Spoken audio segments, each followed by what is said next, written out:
नमस्कार। राजस्थान में गोडावण जो है राज्य पक्षी है और इसे बचाने को लेकर सुप्रीम कोर्ट ने बड़ा बयान दिया है कि गोडावण है वो यहाँ का मूल आत्मा है राजस्थान की और इसको बचाना ज़रूरी है। तो इस पर आज का ये पूरा वीडियो है, तो वीडियो को लाइक कीजिए, चैनल पर नए सब्सक्राइब कीजिए और वीडियो को शेयर कीजिए। आप रेगिस्तान के मेहमान हैं, मालिक नहीं। सुप्रीम कोर्ट ने सुना दिया बड़ा फैसला। सुप्रीम कोर्ट ने विलुप्त होने कगार पर पहुंचे गोडावण को बचाने के लिए सख्त दिशा निर्देश जारी किए। उन्होंने अपने निर्देश में बताया कि ग्रेट इंडियन ब्रस्ट के संरक्षण के मकसद के कई अहम निर्देश जारी किए। इसे गोडावण के नाम से जाना जाता है। शीर्ष अदालत ने राजस्थान में भविष्य की अक्षय ऊर्जा परियोजनाओं पर कुछ प्रतिबंधों को भी मंजूरी दी। ये निर्देश जस्टिस पी.एस. नरसिम्हा और जस्टिस अतुल एस. चंदूरकर की 2 जजों की पीठ ने ग्रेट इंडियन ब्रस्ट और लेसर फ्लोरिकन के संरक्षण से संबंधित रिट याचिकाओं का निपटारा करते हुए जारी किए। ये दोनों ही विलुप्त होने की कगार पर हैं। कोर्ट ने राजस्थान के राज्य पक्षी गोडावण ग्रेट इंडियन बस्टर्ड को बचाने के लिए राजस्थान और गुजरात के 14,753 वर्ग किलोमीटर क्षेत्र में बड़े सोलर पार्कों, पवन ऊर्जा परियोजनाओं और हाई टेंशन ओवरहेड बिजली लाइनों पर रोक लगाई है ताकि गोडावण का प्राकृतिक आवास सुरक्षित रखा जा सके। राजस्थान से लेकर गुजरात तक ये आदेश लागू हुआ है और बार एंड बैच की रिपोर्ट के अनुसार अदालत ने भूमिगत बिजली लाइनें और अन्य समन की व्यवहार्यता की जांच के लिए पहले नियुक्त विशेषज्ञ समिति की सिफारिशों को स्वीकार कर लिया है। निर्देशों के अनुसार राजस्थान में ग्रेट इंडियन ब्रस्ट यानी कि गोडावण के लिए संशोधित प्राथमिकता संरक्षण क्षेत्र 14,013 वर्ग किलोमीटर होगा, जबकि गुजरात में ये 740 वर्ग किलोमीटर होगा। अदालत ने निर्देश दिया है कि इन प्राथमिकता क्षेत्रों में पक्षी के इन सीटू और एक्स सीटू संरक्षण के लिए समिति द्वारा अनुशासित सभी उपायों को तत्काल लागू किया जाना चाहिए। संशोधित प्राथमिकता क्षेत्रों में प्रजाति की निगरानी भी बिना किसी देरी के शुरू की जाएगी। साथ ही पक्षी पर जलवायु परिवर्तन के प्रभाव दीर्घकालीन अध्ययन भी किए जाएंगे। गोडावण है वो राजस्थान का राज्य पक्षी है। जैसलमेर, बाड़मेर जिलों पर असर पड़ेगा। क्या असर पड़ेगा? एक रिपोर्ट के अनुसार, छपे एक स्टोरी के अनुसार, इस फैसले का सबसे ज्यादा असर जैसलमेर और बाड़मेर जिलों पर पड़ेगा, जो सौर और पवन ऊर्जा परियोजनाओं के केंद्र बनते जा रहे हैं। कोर्ट ने सोलर पार्क, पवन ऊर्जा परियोजनाओं और हाई टेंशन ओवरहेड बिजली लाइनों पर तत्काल प्रभाव से रोक लगा दी है। सुप्रीम कोर्ट ने यह ऐतिहासिक फैसला पूर्व IAS अधिकारी और पर्यावरणविद M.K. रंजीत सिंह की याचिका पर सुनाया है। गोडावण राजस्थान की आत्मा, सोलर कंपनियां मेहमान है।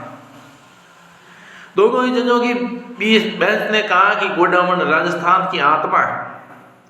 अगर यह पक्षी खत्म हुआ तो यह हमारी पीढ़ी की सबसे बड़ी पर्यावरणीय विफलता होगी। कोर्ट ने जैसलमेर, बाड़मेर में काम कर रही सौर ऊर्जा कंपनियों को भी कड़ा संदेश देते हुए कहा कि कंपनियां रेगिस्तान की मालिक नहीं है, बल्कि यहाँ मेहमान है।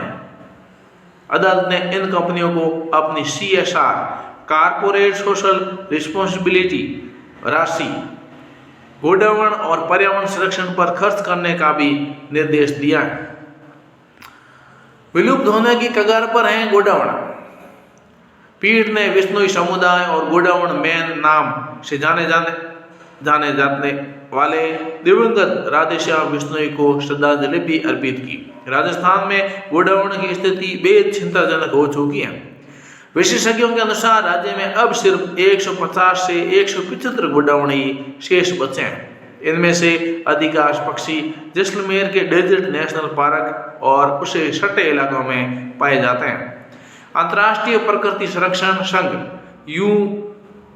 IUCN ने गोडाउन को पहले ही अति संकटग्रस्त श्रेणी में रखा है। इसका मतलब है कि ये पक्षी विलुप्त होने के कगार पर है। कोर्ट ने यह फैसला 19 दिसंबर को दिया था। गोडाउन की मौत का सबसे बड़ा कारण हाई टेंशन तार है। कोर्ट ने यह बात स्वीकार की है कि जैसलमेर बाड़मेर क्षेत्र में गोडाउन की मौत का सबसे बड़ा कारण हाई टेंशन बिजली लाइनों से टकराव है।